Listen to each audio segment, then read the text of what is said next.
Hi friends, এই মুহূর্তে আমি আপনাদেরকে দেখাচ্ছি জলধারা কিভাবে প্রবাহিত হচ্ছে, যে ঝর্ণার পানিগুলো কিভাবে নেমে আসতেছে সেটার লাইভ ভিডিও আমরা আপনাদেরকে দেখাচ্ছি একদম সরাসরি।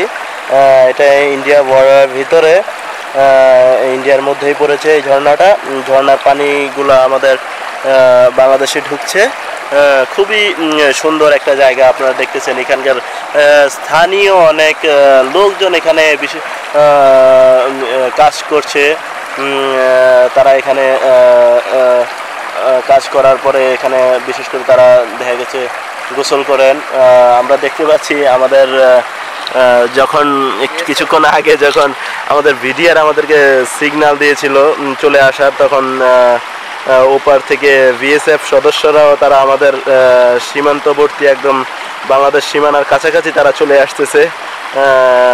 আমি তাদেরকে লাইভ দেখাচ্ছি যে তারা তাদের দায়িত্ব পালন করার জন্য তারা অলরেডি চলে আসছে। তারা পাহাড়ের ওই সাইডটাতে হচ্ছে তারা এখন আছে, আমাদের প্রায় কাছাকাছি, বেশি দূরে না, একদমই কাছাকাছি তারা। তো আর দেখাতে পারলাম না এই মুহূর্তে এই বিছানাকান্দি সৌন্দর্য আপনাদেরকে।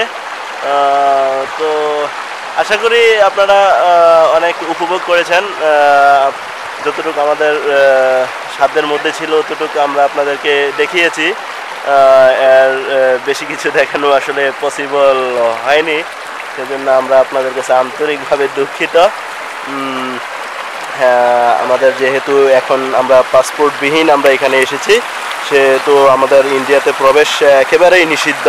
তারপরেও আমরা বাংলাদেশ ইন্ডিয়া বর্ডার ক্রস করে ইন্ডিয়াতে গিয়ে আপনাদেরকে অনেক ভিডিও, এখানকার অনেক দৃশ্য প্রাকৃতিক দৃশ্য আমরা আপনাদেরকে দেখিয়েছি। নেক্সট টাইম যখন যদি পাসপোর্ট মাধ্যমে যখন আবার যাব, যদিও আমি নিজে বেশ কয়েকবার ইন্ডিয়াতে গিয়েছি, কিন্তু এই মুহূর্তে আমরা তো এখান দিয়ে কোনো স্থলবন্দর নাই। একটাই মাত্র স্থলবন্দর আছে, তামাবিল। সেখান দিয়ে অনুপ্রবেশ করতে হয়। সেখান দিয়ে অনুপ্রবেশ করলে আবার এখানে আসতে অনেকটা ঝামেলার মধ্যে পড়তে হয়। সেজন্য আমরা সরাসরি পাসপোর্টবিহীনভাবে বাংলাদেশ ইন্ডিয়া সীমান্ত ক্রস করে আপনাদেরকে কিছু সৌন্দর্য দেখিয়েছি। অক্লান্ত পরিশ্রম, এখানে আসা এগুলো দেখানোর জন্য আমরা নাইম ভাইকে অনেক অনেক ধন্যবাদ দিতে চাই।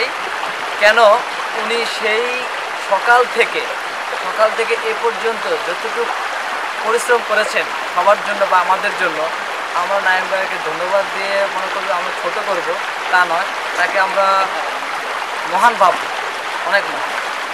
Thank you.